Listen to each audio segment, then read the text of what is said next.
actividad con caídas a excepción del Nasdaq. Vamos ya con Edward Moya, que es Chief Market Strategist at Marketpulse y Oanda. Edward, thank you so much, as always, for being here. Good afternoon. Thank you. Always a pleasure for me too. Edward, Wall Street is back after the pause of the Independence Day. Do you believe that the market is ready to keep up with, this rally going over the summer? Because today we have Wall Street going down. It's going to be hard. I think what we're starting to realize is that most of the rally in the first half of the year was from 7 stocks, and in order for the broader market to shine, we're going to probably see a little bit of a pullback in those mega cap tech trades, and we're going to have to see the smaller caps, some of the more value stocks have to outperform, and that's going to be difficult. I think in a week's time we're going to be focused on earnings, and I think margins are going to be the big focus. I think you're going to probably see a lot of companies, they're going to remain very cautious. So does that trigger a movement out of some of the high flyer tech stocks like Nvidia and Apple? I'm not sure, but I think there's probably a lot of cautiousness, and I think the biggest question mark is you're going to see the Fed probably deliver one more rate hike, and the question is, after that, we're going to see a very soft inflation report next week, and I think there's expectations that maybe that's going to be, a major moment. I mean, if we get that 3% handle on that year-over-year reading, or even a 2 reading, a lot of traders are going to be extremely excited that we're going to see a possible soft landing. But I think there's a risk that inflation could tick higher towards the end of the summer, and that's going to complicate Fed policy. So I think it's going to be rough waters ahead. So I'm probably anticipating a little bit of weakness out of big mega cap tech, and some of the more beaten down sectors might outperform, but I'm not anticipating this rally to continue. I think we're probably going to be more defensive for the next couple months. I wanted to ask you as well, Edward, about some companies. For example, Apple. A report said that Apple is scaling back production plans for its Vision Pro. Do you think that the market was already pricing in expectations of this product, so this information might have already had an impact on the stock, or is it already something we must expect, this impact of scaling back production?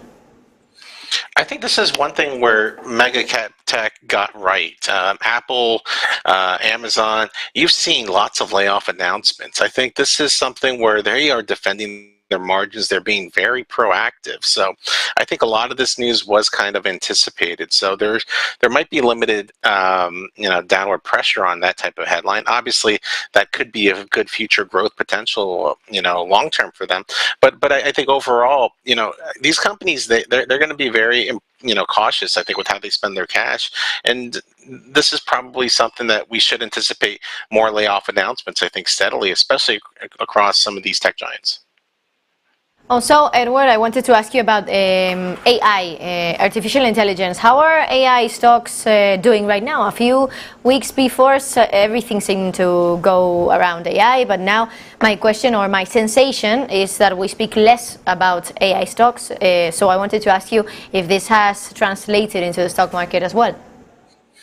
Well, I think what we're going to start to see is a lot of this AI movement. The companies that support it are going to, I think, still have some attractive long-term prospects here. I mean, this space could become an $800 billion industry, and I think there's probably a lot of excitement still that's there, but it's not going to happen overnight. This is going to, stretch across several years. So I think you're probably going to see, I think a lot of investors are going to take a look at, well, what do you need to power AI, and what are the risks that are entailed with that? And I think, whether it's China's rare earth mineral bans or restrictions that are going to be put on some of, getting their hands on those goods, there's probably a lot of risks, I think, short term that might, cap this AI trade. But I think long term, this is still an exciting opportunity. And I think a lot of investors are still educating themselves on what the potential could be. Mm-hmm. In Europe, Edward, Eurozone producer prices, PPI, fell today into negative territory for the first time since 2020 pandemic. Is this a good signal for European inflation? I think we saw those disappointing numbers, and also China's service PMIs were rather poor. And I think the trend is in place. I think we're expecting much more global growth, a global growth slowdown that is going to really, I think, temper how people position their portfolios. I mean, we saw value really outperform in Europe, and I think that this is what's going to probably make U.S. equities a little bit more attractive. So I think, a global growth slowdown is really going to hit Europe, I think, hardest, and their stock market has really had a banner first half of the year. So this is going to be a very, I think, tough situation here for Europe, because they have much more tightening to do. They're going to have much more restrictive policy measures that are going to be in place, and we're not seeing enough demand destruction to really bring inflation down. So it could be very tough for Europe, I think, over these next few months. Moya, Chief Market Strategist at Marketpulse and Oanda, as always, thank you. Thanks.